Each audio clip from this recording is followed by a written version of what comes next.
Hi friends, എല്ലാവർക്കും എൻ്റെ ചാനലിലേക്ക് സ്വാഗതം. ഇന്ന് മത്തങ്ങ കൊണ്ടൊരു അടിപൊളി വിഭവമാണ് ഞാൻ ഉണ്ടാക്കാൻ പോകുന്നത്. ഓണം സ്പെഷ്യലാണിത്.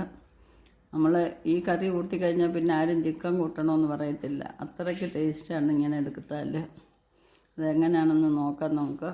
അതിനുവേണ്ടി ഞാൻ മത്തങ്ങയെല്ലാം ചെറുതായിട്ട് അരിഞ്ഞെടുത്തിട്ടുണ്ട്. ഇനി വേണ്ടുന്ന ചേരുവകൾ എന്തൊക്കെയാണെന്ന് നോക്കാം. അണ്ടിപ്പരിപ്പ്, തേങ്ങ, സവാള, പച്ചമുളക്, വെളുത്തുള്ളി, ഇഞ്ചി. ഇത് നമ്മൾ സവാള അരിഞ്ഞതിന് വേറൊരു രീതിയുണ്ട്, കണ്ടില്ലേ, ലെയറായിട്ടാണ് എടുത്തേക്കുന്നത്. അപ്പോൾ അതനുസരിച്ച് നമുക്കിതൊന്ന് തയ്യാറാക്കാം. പിന്നെ കരിവേപ്പിലയുടെ കാര്യം പ്രത്യേകിച്ച് പറയണ്ടല്ലോ. ഫാം ഫ്രഷ് കരിവേപ്പില എപ്പോഴും എൻ്റെ കിച്ചണിൽ സ്റ്റോക്കാണ്.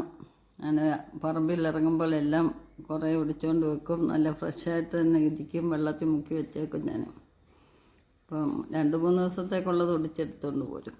അപ്പോൾ നമുക്കിതൊന്ന് തയ്യാറാക്കിയാലോ. വെളിച്ചെണ്ണ കിടന്ന് നന്നായിട്ടൊന്ന് മൂത്ത് കിട്ടണം. മത്തങ്ങ എല്ലാം നന്നായിട്ട് വഴണ്ട് മൂത്തിട്ടുണ്ട്. നമുക്ക് ഇനി ഇതങ്ങ് കോരിയെടുക്കാം.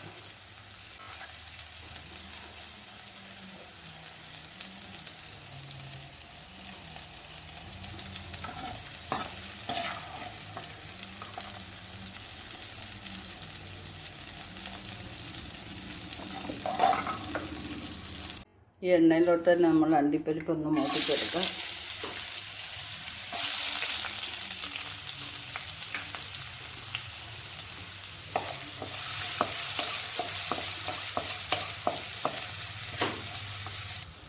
അണ്ടിപ്പരിപ്പെല്ലാം മൂത്ത് നമുക്കിനി ഇതും ഒന്ന് കോരിയെടുക്കാം.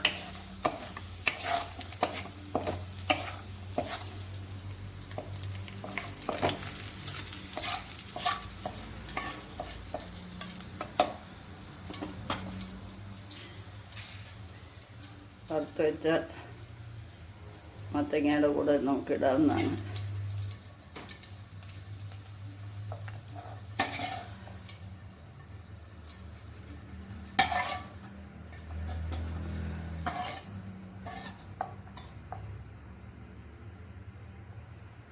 ഈ എണ്ണയിലോട്ട് തന്നെ നമ്മൾ മുളക് വഴറ്റിയെടുക്കുകയാണ്.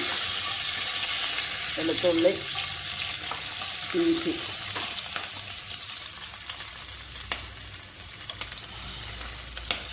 ഉള്ളി ഇട്ട് കൊടുക്കാം. ഒക്കെ ചെറിയതായിട്ടൊന്ന് എടുത്താൽ മതി. ഒരുപാട് മൂക്കണ്ട. ഒന്ന് പച്ച മാറിയാൽ മതി. കൃത്യമായിട്ടിരിക്കണം.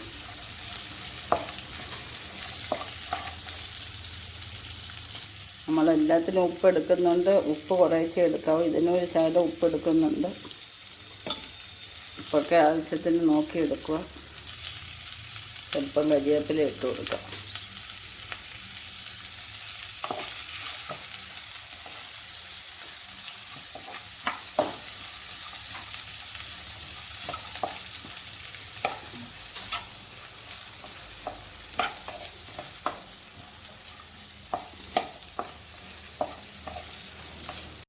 ഉള്ളിയുടെ പച്ചയെല്ലാം മാറിയിട്ടുണ്ട്. ഒരു ചെറിയ ബ്രൗൺ കളറായിട്ടുണ്ട്.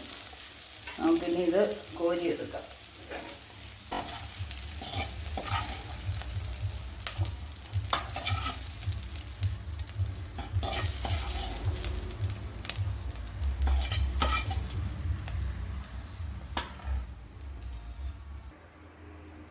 നമുക്ക് തേങ്ങ ഒന്ന് മൂപ്പിച്ചെടുക്കാം.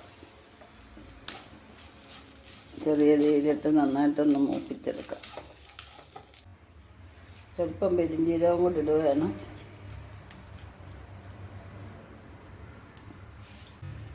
നമ്മൾ വേറെ മസാലയൊന്നും ഇതിന് ചേർക്കുന്നില്ല. പെരിഞ്ചീരകം ഇട്ടിട്ടുണ്ട്. പിന്നെ ഒരു 2-3 ഏലക്ക എടുത്തിട്ടുണ്ട്. അതുകൂടെ ഒന്ന് പൊട്ടിച്ചിടാം. എൻ്റെ തോല് കളഞ്ഞിട്ട് പൊട്ടിച്ചിടാം. തേങ്ങ ഏകദേശം മൂത്തിട്ടുണ്ട്. നമുക്ക് കുറച്ച് കരിവേപ്പില ഇടാം. ഒന്നുകൂടൊന്ന് മൂക്കട്ടെ.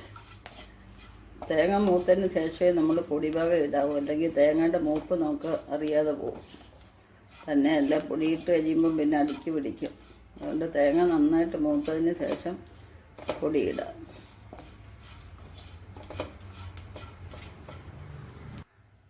ഇപ്പോൾ തേങ്ങ എല്ലാം ഒരുവിധം മൂത്തിട്ടുണ്ട്.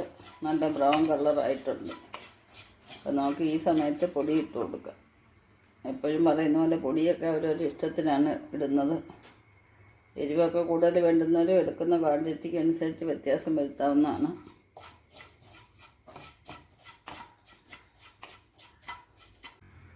പൊടിയൊക്കെ കുറച്ചേ ചേർക്കുന്നുള്ളൂ. മല്ലിപ്പൊടി, മുളക് പൊടി ഇട്ടു, മല്ലിപ്പൊടി ഇട്ടു.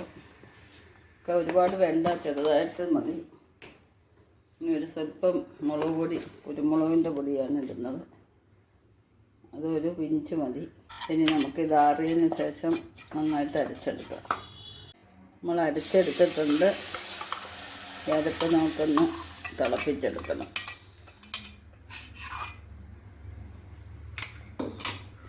ഗ്രേവി ഒരുപാട് വേണ്ട, തിക്കായിട്ടിരിക്കേണ്ടതാണ് ഗ്രേവി.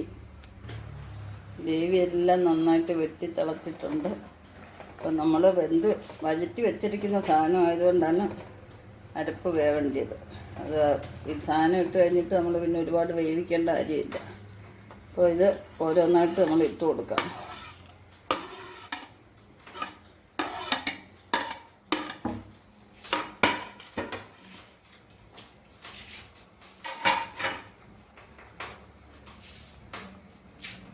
നമ്മൾ വറുത്ത് വെച്ചിരിക്കുന്ന അണ്ടിപ്പരിപ്പും മത്തങ്ങയും ഇട്ട് കൊടുക്കാം.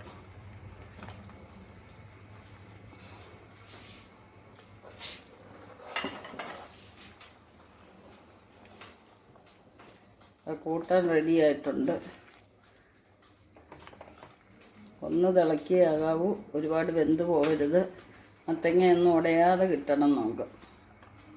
അതാണ് ഇതിൻ്റെ ഒരു ടേസ്റ്റ്.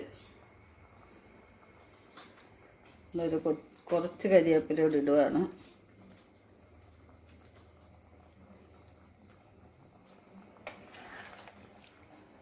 ഇത് വേകുമ്പോഴത്തേനും നല്ലൊരു മണമാണ് വരുന്നത്. എല്ലാവരും ഇത് ചെയ്ത് നോക്കുക.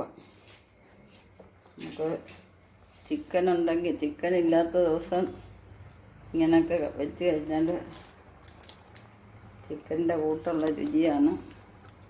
അപ്പോൾ എല്ലാവർക്കും ഈ വീഡിയോ ഇഷ്ടപ്പെട്ടെന്ന് വിചാരിക്കുന്നു. ഇത് ഓണം സ്പെഷ്യലാണ്. സദ്യയുടെ കൂടെയൊക്കെ വിളമ്പാൻ നല്ലൊരു ഐറ്റമാണിത്. അപ്പം ഈ വീഡിയോ ഇവിടെ വൈൻഡപ്പ് ചെയ്യുകയാണ്. ഇതുവരെ സബ്സ്ക്രൈബ് ചെയ്യാതെ കാണുന്നവരുണ്ടെങ്കിൽ ഒന്ന് സബ്സ്ക്രൈബ് ചെയ്ത് സപ്പോർട്ട് ചെയ്തേക്കണേ. നെക്സ്റ്റ് ഒരു വെറൈറ്റി ആയിട്ട് അടുത്ത വീഡിയോയിൽ കാണാം. ശുഭദിനം ആശംസിച്ചുകൊണ്ട് ബൈ ബൈ.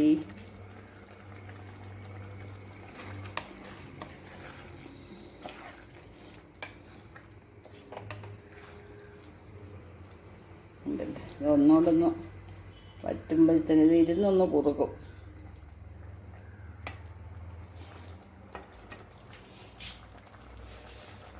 നമ്മൾ വഴറ്റിയപ്പം തക്കാളി ഇട്ടില്ല. പിന്നെ ചെറിയ 2 തക്കാളി ഇടുന്നത് നല്ലതാണ്. ഞാൻ പേസ്റ്റ് ഉള്ളത് കൊണ്ടാണ് തക്കാളി ഇടാഞ്ഞത്. തക്കാളി ഉള്ളവർ തക്കാളി ഉള്ളിയൊക്കെ വഴറ്റുമ്പോൾ ഇടുക. ഇപ്പോൾ ഞാൻ ടൊമാറ്റോ സോസ് ഉണ്ടാക്കി വെച്ചിട്ടുണ്ട്, അത് ഒഴിക്കുകയാണ്. അതുകൊണ്ടാണ് ഞാൻ ചെയ്യാഞ്ഞത്. തക്കാളി ഉള്ളവർ തക്കാളി ഇടുക, സോസ് ഉള്ളവർ സോസ് ഒഴിക്കുക. സോസ് ഏറ്റവും ലാസ്റ്റിൽ ഒഴിക്കാവൂ. കണ്ടില്ലേ, നല്ല തിക്ക് ഗ്രേവി ആയിട്ട് കിട്ടിയിട്ടുണ്ട്. ഇടയ്ക്ക് കടിക്കാൻ അണ്ടിപ്പരിപ്പും ഒക്കെ ഉണ്ട്. അപ്പോൾ നമുക്കിത് വൈൻഡപ്പ് ചെയ്യാം.